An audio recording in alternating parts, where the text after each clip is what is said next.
വചനം ഉള്ളിൽ പകരേണമേ. സുഭാഷിതങ്ങൾ 17-ാം അധ്യായം. കലഹം നിറഞ്ഞ വീട്ടിലെ വിരുന്നിനേക്കാൾ അഭികാമ്യം സ്വസ്ഥതയോടെ കഴിക്കുന്ന ഉണങ്ങിയ അപ്പക്കഷണമാണ്. ബുദ്ധിമാനായ അടിമ ലജ്ജാവഹമായി പ്രവർത്തിക്കുന്ന യജമാനപുത്രന്റെ മേൽ ഭരണം നടത്തും.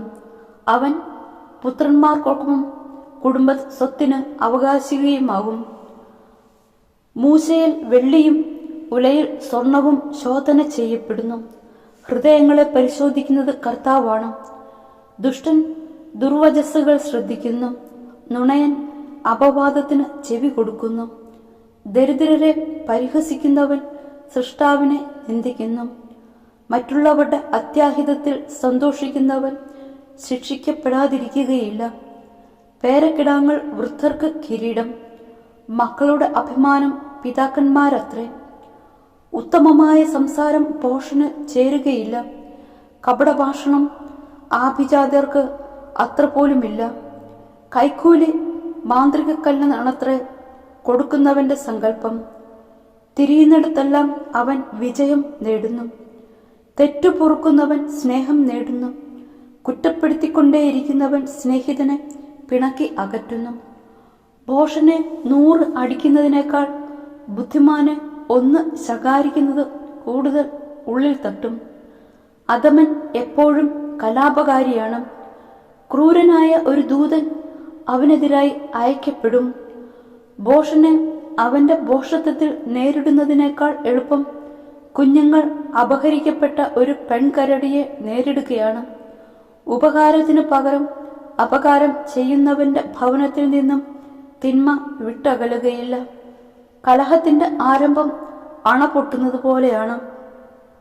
കലഹം തുടങ്ങുന്നതിനു മുൻപ് തന്നെ അത് ഒഴിവാക്കിക്കൊള്ളുക.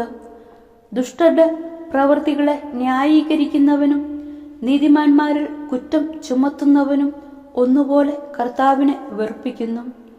ഭോഷന് ധനമുണ്ടായിട്ടെന്ത് പ്രയോജനം?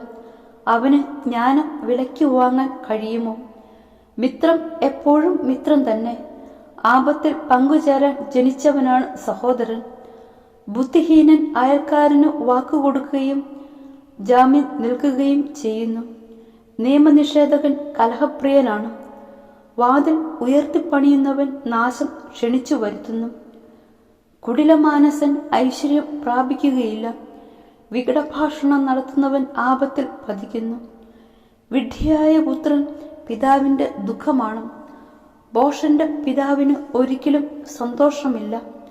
സന്തുഷ്ട ഹൃദയം ആരോഗ്യദായമാണ്. തളർന്ന മനസ്സ് ആരോഗ്യം കെടുത്തുന്നു. നീതിയുടെ വഴി തെറ്റിക്കാൻ ദുഷ്ടൻ രഹസ്യമായി കൈക്കൂലി വാങ്ങുന്നു. ബുദ്ധിമാൻ ജ്ഞാനോന്മുഖനായിരിക്കുന്നു. ഭോഷന്റെ ദൃഷ്ടി അങ്ങുമിങ്ങും അലഞ്ഞു തിരിയുന്നു. മൂഢനായ പുത്രൻ പിതാവിന് ദുഃഖവും അമ്മയ്ക്ക് കയ്പുമാണ്.